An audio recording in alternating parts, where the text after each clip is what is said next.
So the last topic here I want to talk about is simplifying powers of I. And if this isn't part of a whole lesson, this might just be a standalone for you. But when we simplify powers of I, for example, think about I to the 1 is I to the 2 is I times I, which is I squared, which is negative 1. I cubed is I times I times I, which is I times I squared, which is this I squared we already said is negative 1, so it's I times negative 1, so it's negative I. I to the 4th power is I times I times I times I. I hope I said that right. I squared times I squared. I squared is negative 1. I squared is negative 1. Negative 1 times negative 1 is 1. I to the 5th is I times I to the 4th. Well, we already said I to the 4th is positive 1, so that cleans that part up. We just have an I left. I times 1 is I. I to the 6th is I squared times I to the 4th. Well, I squared is negative 1.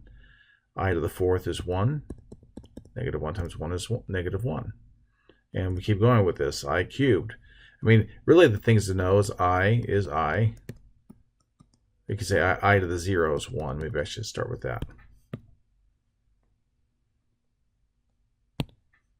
I to the 0 is 1. I to the... I'm waiting for someone to come at me. Someone's going to say, no, you got that wrong. I to the 1 is I.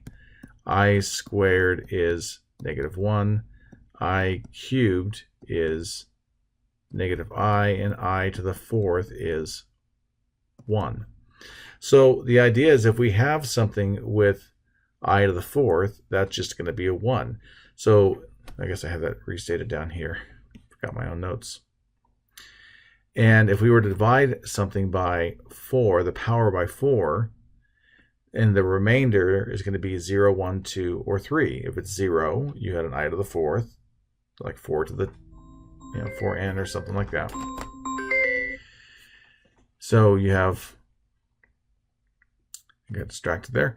So if it goes in there evenly, then it's just going to be 1. If it goes in there with a remainder of 1, you have I. If you have an I squared, if the remainder is 2, you have a negative 1. If you have a cubed, the remainder is 3, it's negative I. So let's take a look at this I to the 35th power. So if we take 35, 4 goes into 35, how many times? It's 8 times. So it's 32 with a remainder of 3. So R3. So you could write this as I to the 35 is I to the 32 times I to the 3. And that I to the 32 is just going to be, let me give us some more space. That's like saying I to the 4 times 8 times I to the 3 is negative I. And so this is I to the 4th to the 8th times negative I. That's just 1 to the 8th times negative I. So it's just going to be negative I.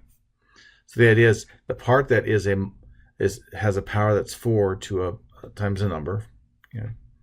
4 times 8 is 32. That part would just be 1. So if we were to have I to the, let's say 29. Do 29 divided by 4 goes 7 times. And that's 28 minus 1. So the remainder is 1. So it's going to be I to the 28th times I to the 1. I to the 28th is I to the 4 times 7. You don't really need to do this part because I to the 28th is going to be 1. But I'm trying to show you why that's the case. Times I. So you have I to the 4th to the 7th times I. Or 1 to the 7th times I, or I. And that's the idea behind this. Okay, hope that makes some sense.